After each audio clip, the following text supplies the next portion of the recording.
From A&E, this is Biography.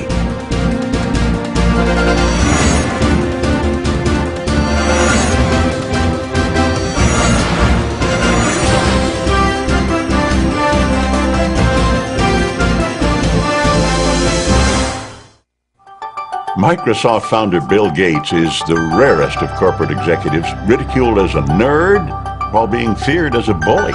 The Justice Department accuses Bill Gates of tactics that have unfairly shut out the competition. For Gates, it's another hurdle along the journey that has made him the richest man in the world. One technology expert claims that Microsoft's reach and influence are greater than any organization in American history. The man orchestrating all that is Bill Gates, the undisputed king of the Microsoft empire. When the biographers and historians write the history of the 20th century, Bill Gates is going to go down as the best businessman of our century. And Microsoft is one of the greatest companies of the 20th century. He and Paul Allen really saw from the beginning the kind of potential that it had to change the lives of all of us. By the time he went to college, it was probably beginning to be quite clear to him that what he was going to do was going to have to do with computers. What makes Gates so competitive is that he finds it fun. He finds this like a thrilling game, like the games he used to play as a kid. I think people would say that they perceive Microsoft as always playing with both feet on the foul line. I have no doubt that 100 years from now, he will be talked about in the same way that Rockefeller and Carnegie and Ford are talked about, as people who transformed an era.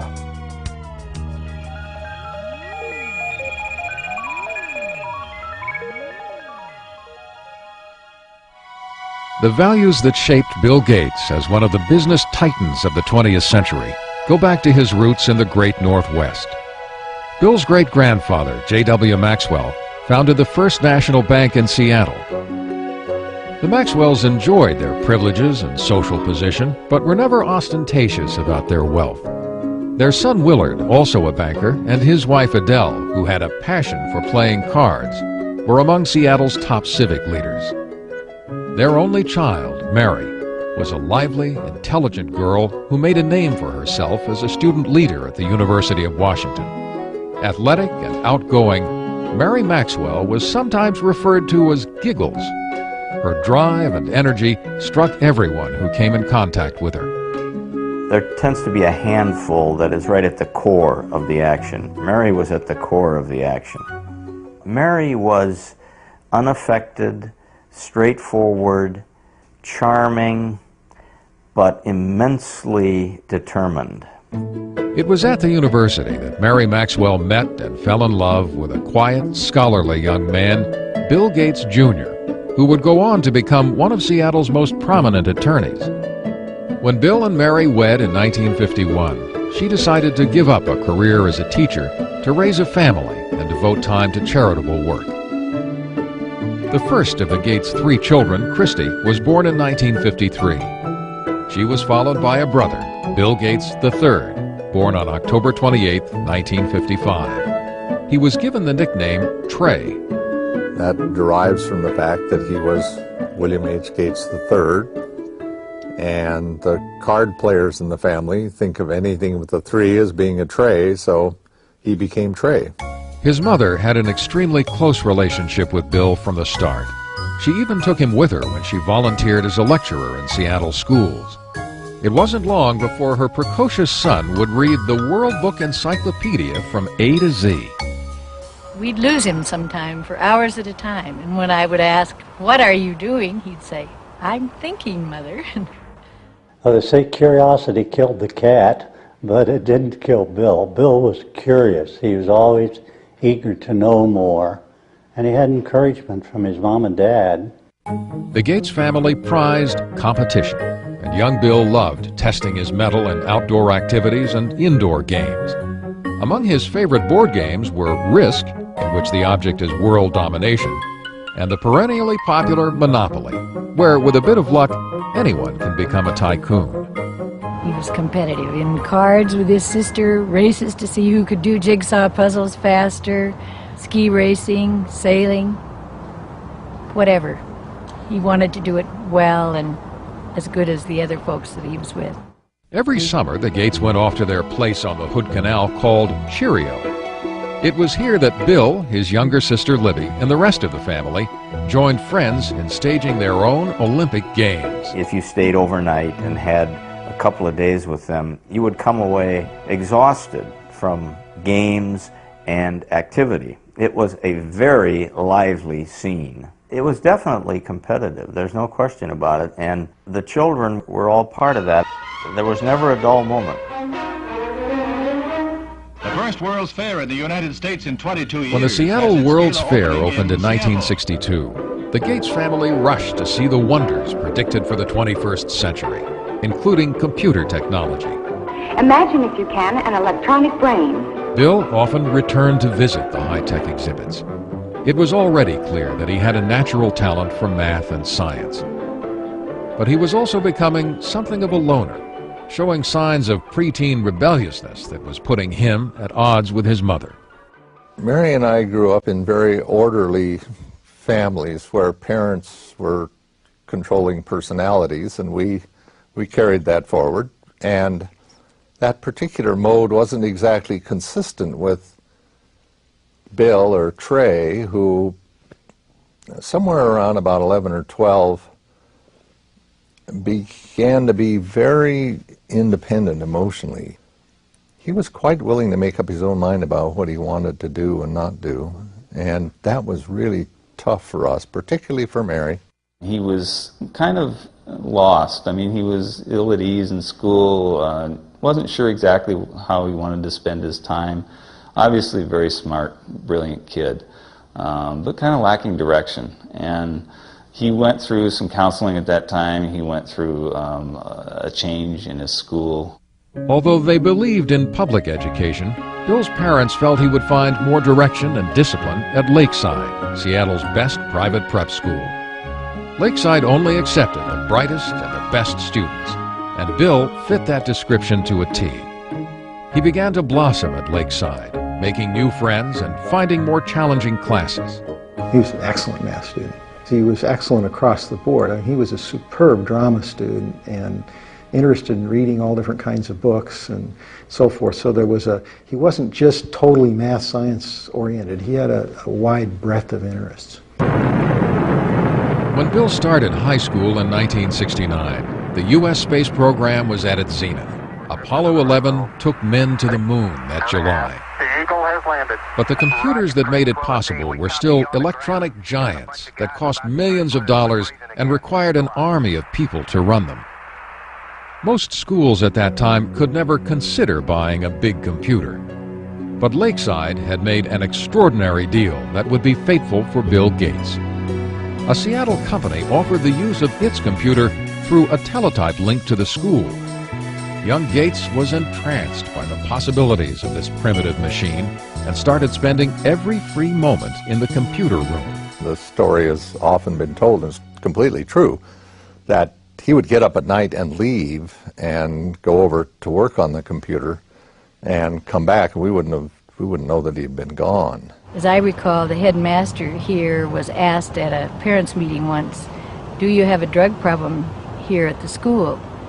And his response was, "No, I don't think we have a drug problem, but we do have a number of students that are hooked on computers." Bill Gates shared this addiction with upperclassman Paul Allen, who could not have been more different from Gates. He was not only 2 years older, but substantially larger. Where Allen was quiet and contemplative by nature, Bill could be shrill and confrontational. Nevertheless, this odd couple was destined to make history together. They bonded by writing software code together, and somewhat competitive, Paul Allen and Bill Gates. They every now and then would have fights. At one point, Paul Allen kicked Bill Gates, who was a little bit younger, off of the little group they had who was writing software, but then he realized that he needed Gates back. He couldn't do it without him, and Gates said, "Well, I'm happy to come back, but this time I'm going to be in charge." By 1970, when Bill was just 15, he and Paul Allen went into business together. The two boys netted $20,000 with Trafo data, a computerized program they created to measure traffic flow in the Seattle area. Although Bill had the luxury of family money, he was determined from the start to make his own fortune. The father of one of Bill's boyhood friends said Bill always had a nose for the dollar. Even as a kid, he knew the value of a contract, and even had a contract to use his older sister's baseball mitt that was signed in a legal document. In the summer of 1972, at the age of 17, Bill went to Washington, D.C. to work as a Senate page. This exposure to politics and government would come in handy later on.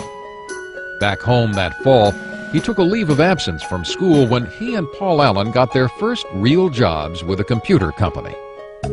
They began talking about starting their own company, but the Gates insisted that their son finish high school and attend college.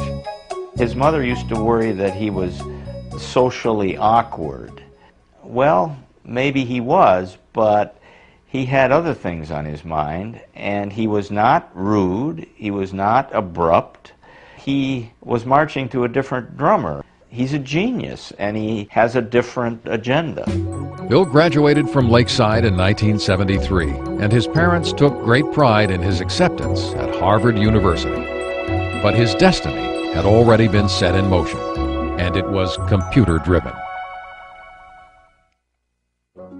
In the fall of 1973, Bill Gates said goodbye to his family in Seattle and headed east to Cambridge, Massachusetts. As a freshman at Harvard, he thought briefly about preparing for a career in law, but no course of study ignited his imagination like his work with the computer. Bill was somebody who was always very determined to do what he was interested in doing. The things that he was less interested in, which often included his academic classes, he tended simply to coast and get by on talent. I remember there was a course in Introduction to Greek Literature where he'd really done, as best as I could tell, none of the work during the year. Stayed up all night the night before the exam, slept through part of the exam, and still got a B. It was not surprising that Gates fell asleep in an exam. Between classes and time spent at the Harvard Computer Center, he seemed to be on the go 24 hours a day. And he was always very focused on whatever it was that he was doing. He could come into his room, not get undressed, just kind of lie down on his bed, which of course would be not made because he had never had time for that, and just fall asleep. Door open, fully clothed, lie down, sleep, and then when he's refreshed, boom, back up at it and whatever the next thing was. Bill paused long enough to make some lasting friendships at Harvard, but his social life was still not a priority. He dated only occasionally, with varying degrees of success. I interviewed several women who had dated Bill just briefly. One told me the very first question Bill asked her was, "What did you score on your SAT test?" You know, this is not exactly, you know, what a young woman wants to hear. For Bill Gates, though, he had scored a perfect 800 on his math portion of the SAT, and this was a matter of pride with him, and he wanted to make sure whoever he was dating, you know, had scored a pretty high grade. Bill did shine in math, but typically when he found that he was not the #1 math student at Harvard, he decided against becoming a mathematician. While he kept his academic options open, he picked up some new skills outside of class. I spent a great deal of time playing pinball, video games, and especially poker, which was something that we all did a lot of back in college. And you know, poker, of course, is a very competitive game, and in many ways, perhaps the best preparation for the business world that one could imagine. And yeah, Bill really turned himself from being a player whom people would take advantage of to a very good poker player. But it was Paul Allen, Bill's former schoolmate and business partner, who delivered Gates' biggest stroke of luck. Allen had moved to Boston from Seattle for a job. In December of 1974, he picked up a magazine in Harvard Square. The cover of Popular Electronics announced the arrival of the world's first mini-computer kit, the Altair 8800. He rushed to show it to Bill. Gates and Allen knew instantly that the day of the personal computer had arrived. They saw that this was going to be an incredible force, an incredible dynamic for the society, and recognized the moment. The Altair was made by a small company in Albuquerque, New Mexico, not far from the former atomic testing grounds at Alamogordo. Ed Roberts, who ran the company, was looking for someone to create software to run on his unique little computer. Gates and Allen convinced him that they were the ones who could do it, and worked day and night at the Harvard Computer Center for 2 months. In February of 1975, Paul Allen went to Albuquerque to test the program he and Gates had completed. When he loaded the Altair with what Bill Gates called the coolest code I ever wrote, it worked. The importance of that moment would have an historic impact on the software industry. I don't think we appreciated the significance of the Albuquerque thing when it first happened, but it didn't take long to realize that they were at the threshold of something that could be quite significant. For 19-year-old Bill Gates, life would never be the same. In the summer of 1975, he and Paul Allen formed Microsoft. Their ongoing work with Ed Roberts' company became so consuming that Bill dropped out of Harvard just before his senior year and moved to Albuquerque. Mary Gates was deeply disappointed by her son's decision. We told him that we'd put some money aside for him to attend school, and if he didn't finish in a few years, we'd have to make some other use of those funds. And by that time, he allowed us out. That would be okay. He'd probably be able to afford to go back if and when the time came. Bill was certain that he'd made the right decision, but making it in software wouldn't be so easy. The personal computer scene at that time was populated by users who were eager to share new information and software without paying for it. It was a practice that put Bill at odds with his peers. Hey, it was a bunch of high school kids and college kids who were doing something very non-mainstream. And Bill was very unpopular because he said, hey guys, don't steal this stuff. We made it and we own it. And that was... yeah, he was one of the business guys in what was a lot of geek hackers. In fact, Gates wrote an open letter to computer hobbyists chastising them about making copies of Microsoft's program. He stated, "As the majority of hobbyists must be aware, most of you steal your software. Hardware must be paid for, but software is something to share. Who cares if the people who worked on it get paid? Is this fair? But those who have been reported to us may lose in the end." He was looked at as kind of a renegade, and it was different, a different ethic than prevailed at that time. But I'm not sure that the software industry would have evolved in anywhere near the way it has without somebody standing up and saying that that was necessary. Bill had also been battling with Ed Roberts, who considered him spoiled and obnoxious. The two disagreed about almost everything, and Roberts was a formidable adversary. Ed Roberts was a massive man, something like 6'6", weighed 300 pounds. Here Bill Gates was. I mean, he formed Microsoft at age 19, and he looked like he was 13 years old. He was standing up to this bear of a man, going face to face with him and screaming and shouting matches. A final confrontation came in May of 1977, when Roberts sold his business, and Gates had to sue to keep the software he and Paul Allen created for the company. Gates won. We take a hard line on software. Microsoft expanded into new software languages, and Gates and Allen started to sell their products to other computer companies. At the end of 1978, with sales approaching the 1 million mark, they moved Microsoft from Albuquerque to Seattle. Bill was glad to be back and went into high gear to promote his hometown company. We always design with the future in mind. Our research people are always tracking the latest in hardware and software technology. It was Bill Gates who was actually the real marketing genius behind Microsoft. Early on, he was the one who was actually going out on the road and trying to sell this company and its software. And oftentimes, he would take his mother with him on these trips. Bill's highly respected and well-connected mother would come to play a pivotal role in his early career. Mary served on a number of corporate boards as well as the University of Washington. She was on the National Board of United Way. Also on the National Board of United Way was the CEO of IBM, which is how her son met the CEO of IBM, through her. What would your ideal home computer be like? By November of 1980, IBM was banging on the door of the fledgling Microsoft. The largest maker of computers in the world now wanted to talk to Gates and Allen about coming up with an operating system for their new line of personal computers. From their first meeting, IBM misjudged who they were dealing with. He looked like a sub-teen, you know. He was skinny, had a real mop of hair, you know, kind of casual, and basically people didn't take him seriously as a business person. But the IBM brass soon discovered Gates was no amateur. He quickly convinced them that Microsoft could deliver their new software. First, he purchased an existing operating system, which he then adapted for the IBM personal computers, calling it MS-DOS. Bill Gates, as he's often done as a shrewd businessman, knew where to get an operating system. He just went down the road a few miles and bought it for $50,000.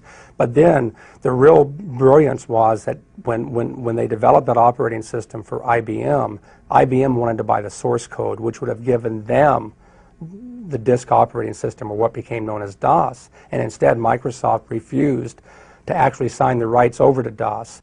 By not owning the rights to the operating system, IBM would now have to pay Microsoft a licensing fee for every copy of DOS installed in its computers.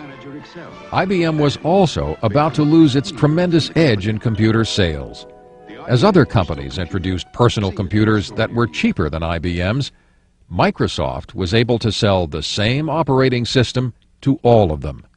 There were all kinds of computers that were being conceived at that point in time. And it struck me that I don't know who will win in the hardware business, but Microsoft has a very good chance to win in the software business. Between 1978 and 1981, Microsoft's growth was staggering. The staff was enlarged from 13 employees to 128. Revenues mushroomed from $4 to $16 million. By 1983, 30% of all the personal computers in the world were running Microsoft software. Still, Bill Gates never took his eye off the bottom line. He never flew first class unless it was absolutely necessary. You would often find him sitting in coach, in fact with a blanket over his head so he could get some sleep. So his parents taught him well early on the value of money and hard work, and translated later into his life with not only how he ran his personal life, but how he ran Microsoft.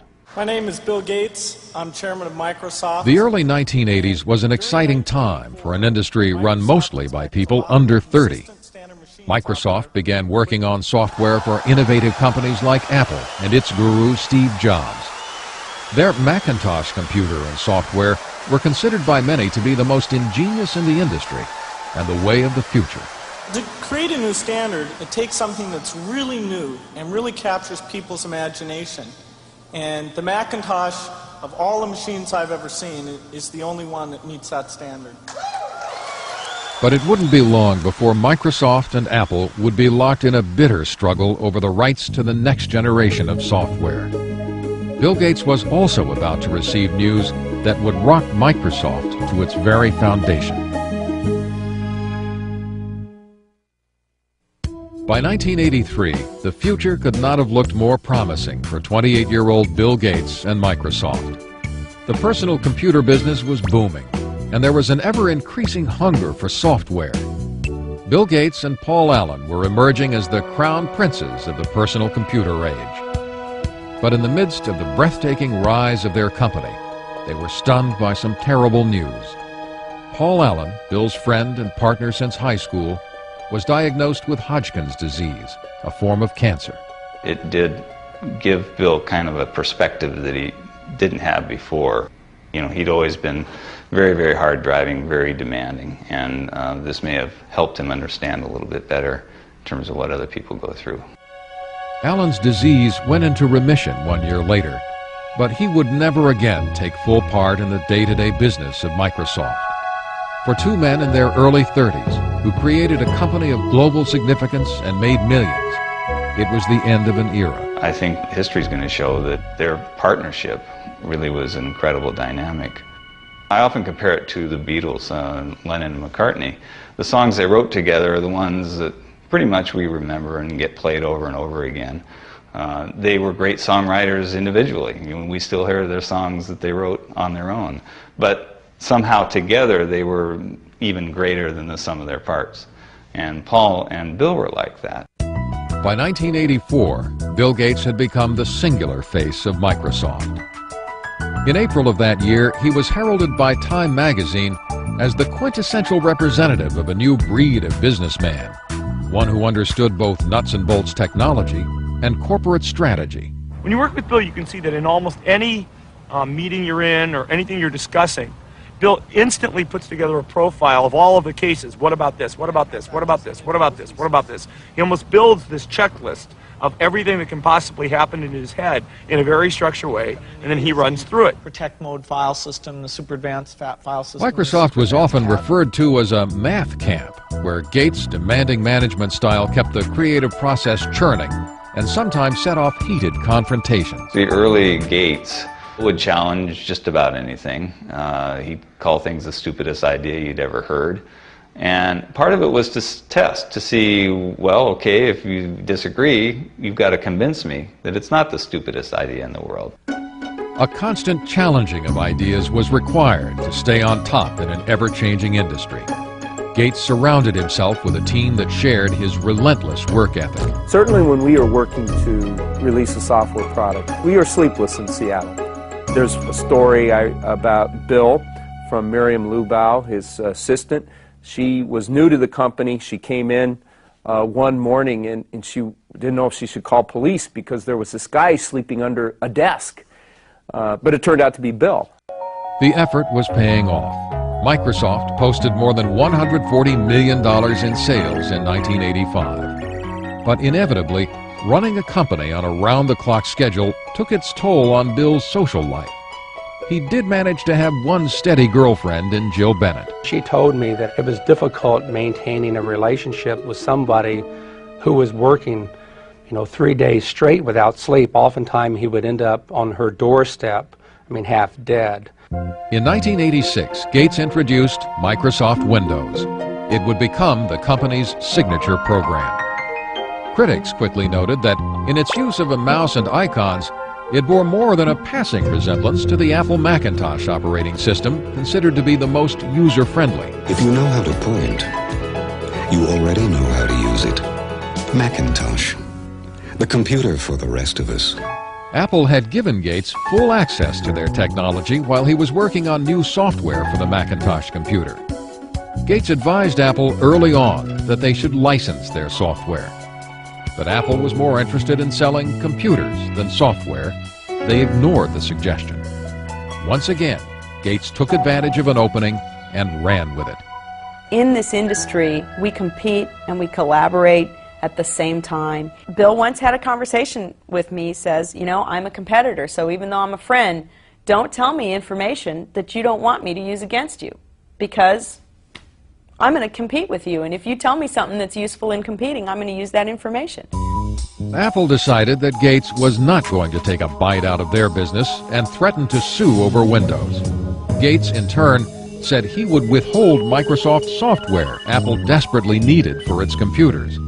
In the end, Microsoft overpowered Apple in the courts. Eventually, Microsoft prevailed by showing that even though there were similarities in the way that the two computers operated, each individual function of Windows was markedly different from each individual function of the Macintosh.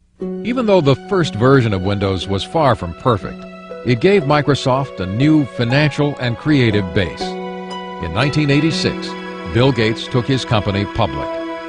He held 45% of the stock, which made him a billionaire at the age of 31. Still, Gates never felt secure about the status of his company. He doesn't want to fail. And when you have that kind of a fear, when you're always looking in your rearview mirror to see who might be, creeping up to do in Microsoft on a given day, it just consumes him, and it makes him certainly the most competitive human being in the personal computer industry. He's driven. It's white-hot intensity. Gates was also gaining a reputation for being ruthless, and some powerful forces began to line up against him. IBM was taking a closer look at the popularity of personal computers and had the punch to knock Microsoft out of business forever. By 1987, Bill Gates was certainly one of the youngest billionaires in the world, and Microsoft seemed to have an open field in providing software for personal computers. But he was about to face a serious crisis. Now that PCs had taken off, IBM chose to make a big push with its own operating system to replace DOS, which it licensed from Microsoft. It was called OS/2. We were concerned whether we could weather the storm, so to speak, especially given the fact that this was a big storm.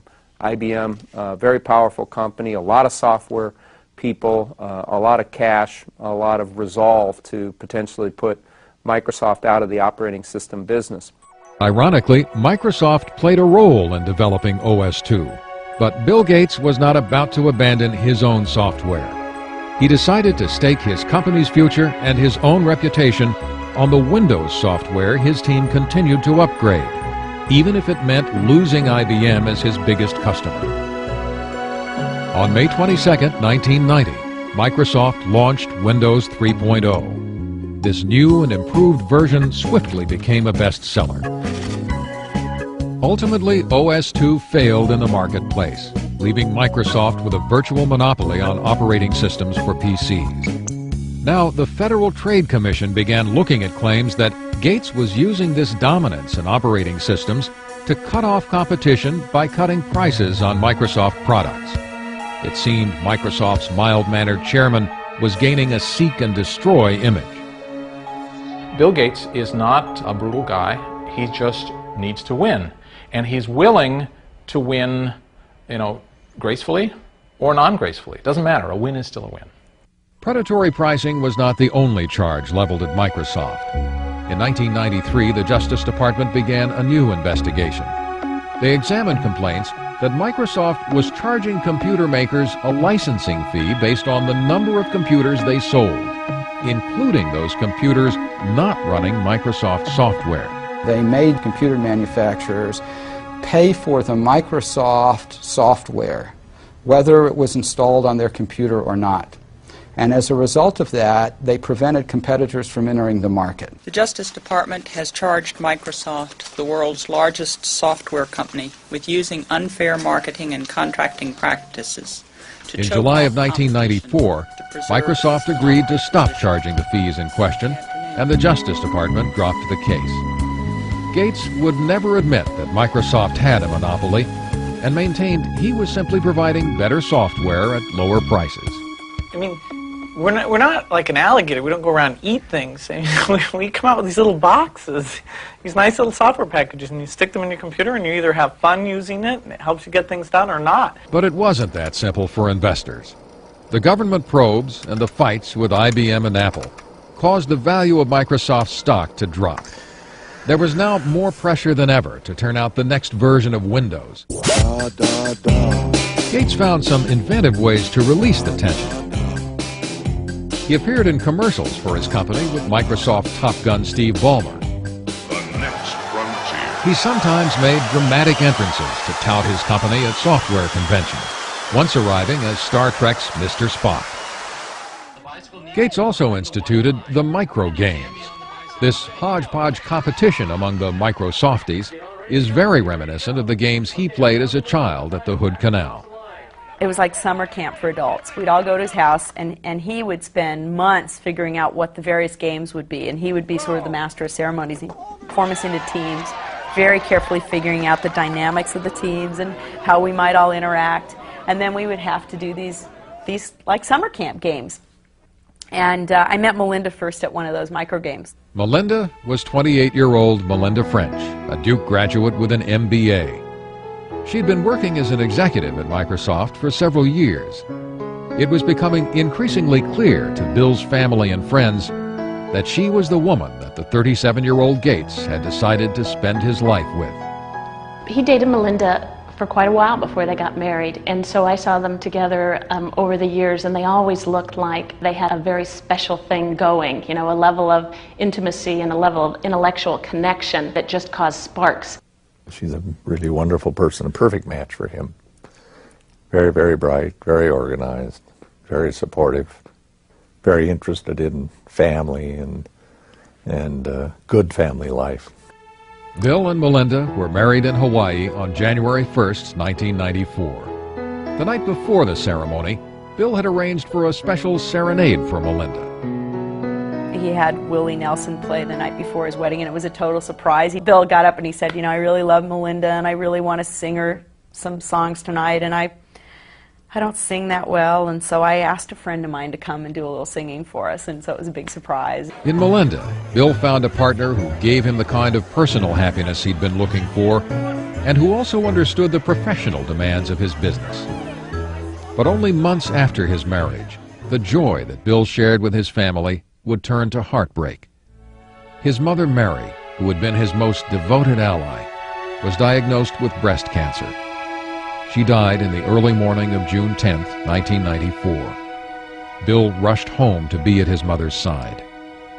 When he came to the house that night, he'd been stopped by the police on the way